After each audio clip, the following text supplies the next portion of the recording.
Hello there, my dear friend. Welcome to another episode of our Coaching Corner here on YouTube. My name is Sabrina Militello. I am a coach and founder of Empower Her Coaching, and I am here to bring you another really powerful conversation to help you move your life strategically forward. Listen.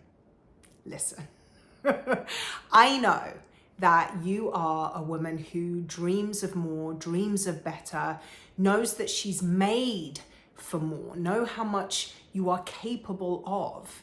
And yet there's something in there that is telling you, maybe I can't do it. Maybe this isn't possible for me. Maybe this isn't available to me. Who do I think I am?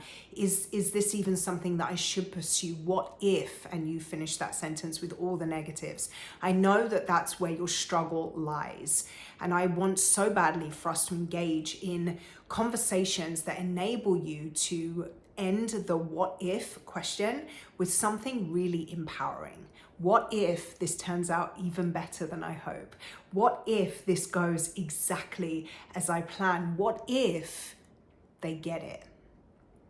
And so today we're going to talk about how to stay confident when your life takes a turn that maybe you hadn't been anticipating. Maybe you get the thing that you'd been dreaming of, that you've been praying for, that you've been hoping for, and you're kind of like, ew.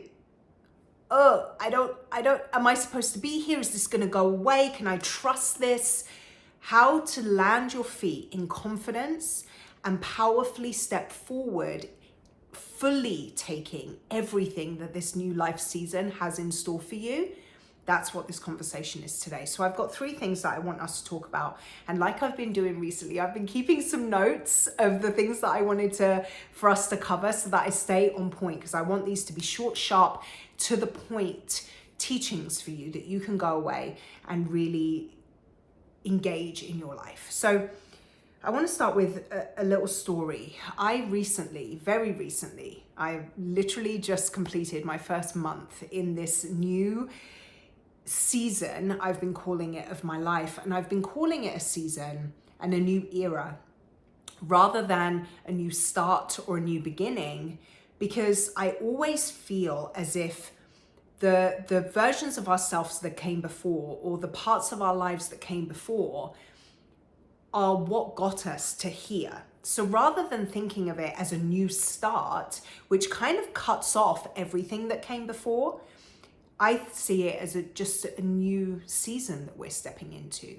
And the reason why that's important is because that's one of the ways in which you're going to be able to stay confident through it all, is by truly integrating and acknowledging everything that you've been through before that has got you where you're at.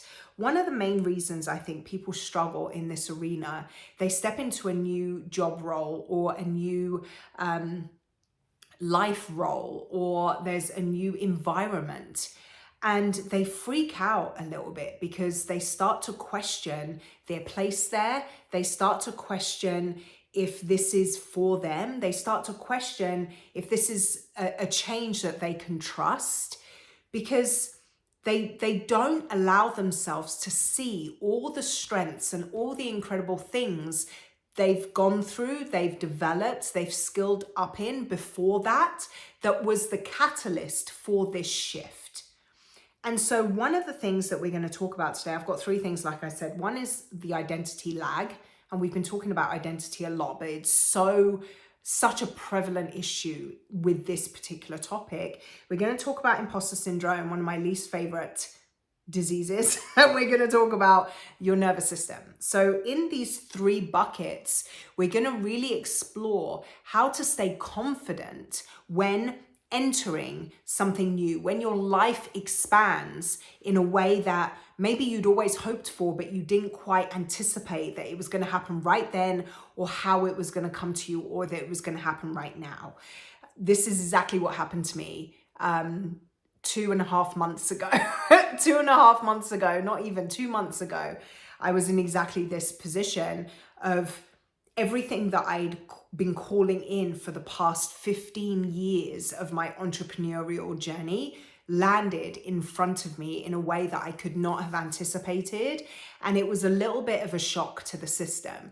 I'll be very honest, I was so excited about the opportunity, so excited about the possibility, honored to be given the opportunity in the way that I was. And when all was said and done, when I'd accepted, when we'd hashed out terms and all of that, I had a little bit of a freak out moment because there was a piece of my identity that was still that broken girl I was in my mid-teens, in my late teens, going into my early 20s. I'm going to get emotional.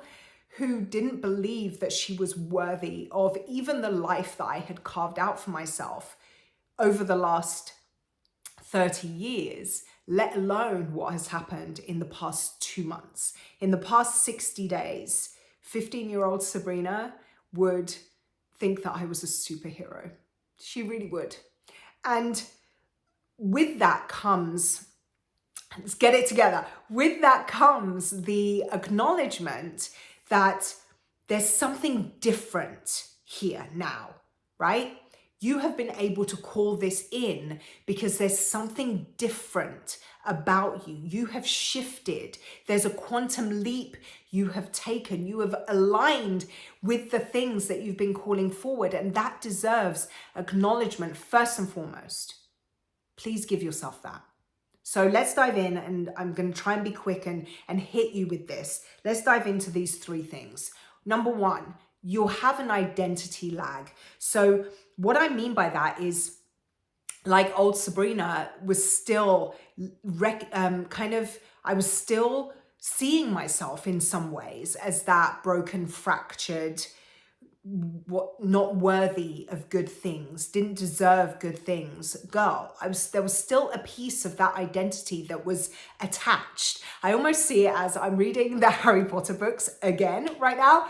I know I'm a big old dweeb and child, but I'm on the very last book and we're talking about the Horcruxes and all of that. And I almost think of that version of myself with all that pain and brokenness being like that version of Voldemort that's underneath the bench, you know, when Harry has his moment with Dumbledore in Piccadilly Circus after he dies, right? Still sees that version of myself like still in here and still part of me. And rather than saying saying that that's not real anymore, that doesn't exist anymore, and trying to push that out, how can I acknowledge that piece of me and use that as proof and evidence of just how far I've come? So if you are experiencing an identity lag where you've stepped into something incredible, expansive in your life, and the old versions of yourself are kind of trying to pull you back or trying to rear their ugly head, acknowledge it. Acknowledge it. Take a second and say, I see you. I see that. I know that that's real. And that actually is a beautiful example of just how much I deserve to be here now, because look at what I've been able to create. Look at how much I've grown. Look at how much I've healed, how much I've expanded. Look at this version of me that exists today. So if you are experiencing that identity lag, I would love for you to grab a pen and a piece of paper. You know me, I'm a big fan of journaling, and just sit and identify that version of yourself. Thank her, maybe, for still being able to keep going through it all, because you are who she once dreamed you would be. Acknowledge her, call her in, pull her in, and use that as proof of just how much you've done and created and built for yourself. Okay? So that's instruction number 1 when it comes to the identity lag. Integrate it. I really hope you'll do that for yourself, because it's such a powerful exercise. All right, number 2 is the imposter syndrome. How do you stay confident when you've stepped into this new expansive era and there's something in you, maybe a piece of that lagging identity, there's something in you that's like, do I belong here? Maybe you find yourself sitting at tables or being in rooms that you're kind of like, what am I doing here? Literally my very first day in this new job, I was sitting around a boardroom table. There was 8 of us around this table, projecting forward the direction of this business. I was one of the 3 executive leaders on this team, projecting forward the organization for the next 10 years. And I remember being my first day, being like, wow, this is my seat at the table. And I didn't have a moment of, what am I doing here? I had a moment of complete awe of, what am I doing here? Can you see the difference? Not, what am I doing here? I don't belong here. This is too big for me. This is too much for me. What will they think of me? What are they thinking of me? What if I suck? What if I don't meet the expectations? What if I fail? No. What am I doing here? That 15-year-old version of me, that 7-year-old version of me looking at me in awe of, look where you're at. Look at the chair you're sitting in, the table you're sitting in, the space that you're occupying. Look at it. So imposter syndrome, I joked that it was my least favorite disease, right? Because syndrome denotes illness, disease.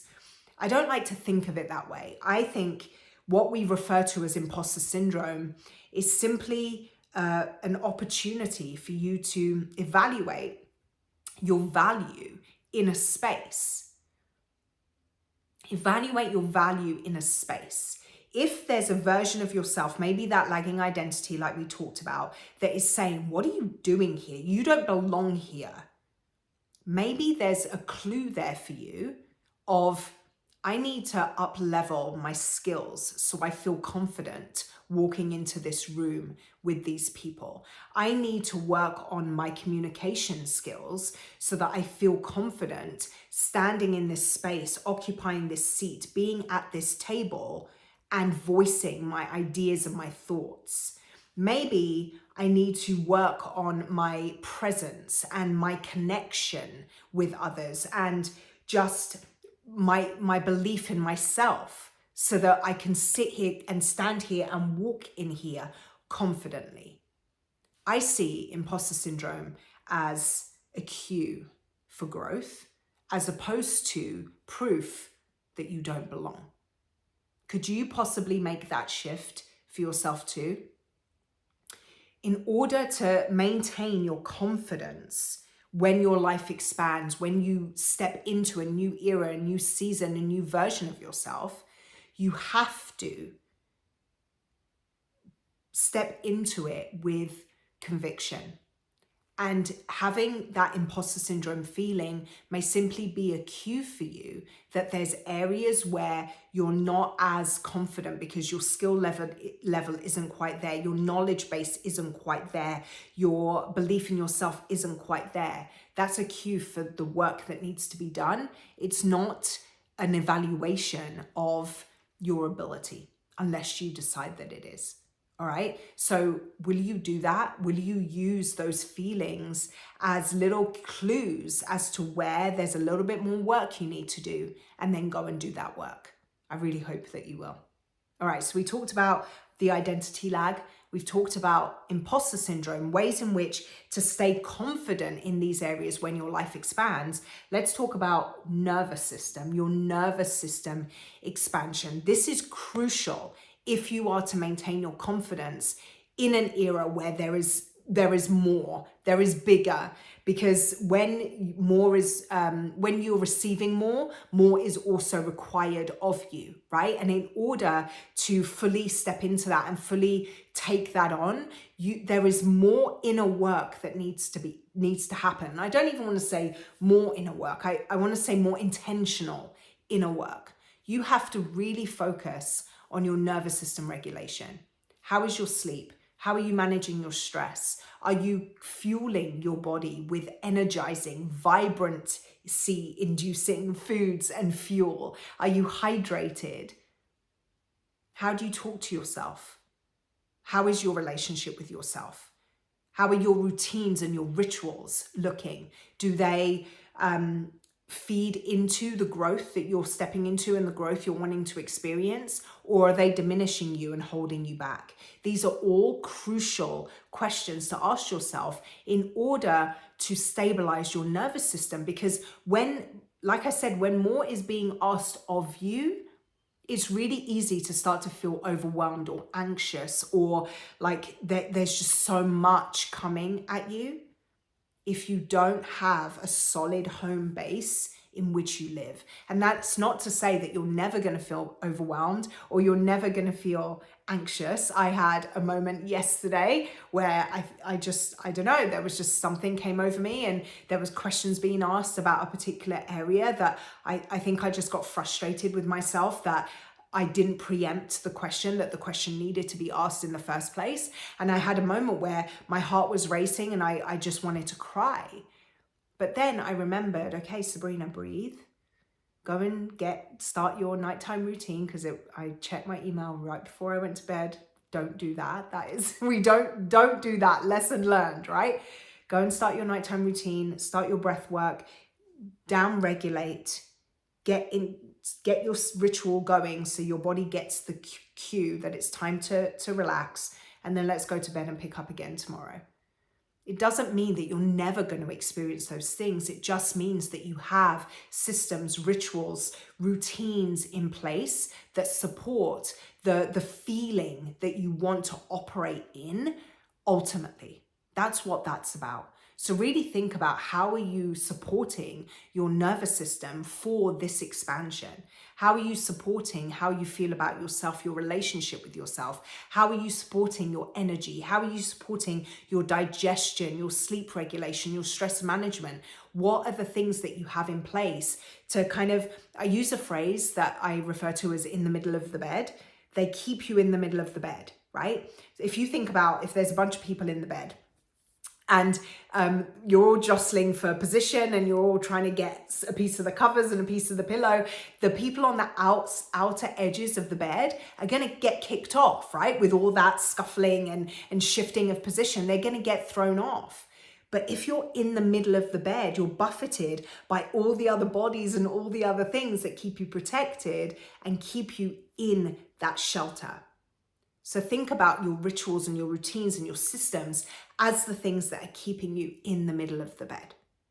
I don't know if that's a helpful visual. It helps me. I hope it serves you. So how to stay confident when your life expands. We talked about confidence through the identity lag. We talked about confidence through the experience of imposter syndrome. And we talked about confidence being mitigated by your nervous system supportive rituals. I really hope that you'll take these three pieces of what is required of you when things shift and change in a way that maybe you weren't yet anticipating, and you will allow them, you will formulate them into a framework for yourself to really support you being able to fully embrace all that is now in front of you. If you enjoyed this, give it a thumbs up. If it was helpful, I would love to know how. Send me a message of what specifically stuck out to you. I would really love to get into the weeds of it with you and encourage and support you through your change. It's an honor to me that I get to share with you, and I really hope that what I share is powerful. Consider subscribing to the channel if you haven't yet, and I will be here next week with another message to help you continue expanding and growing, because that's what we're here to do, right? Have a great day.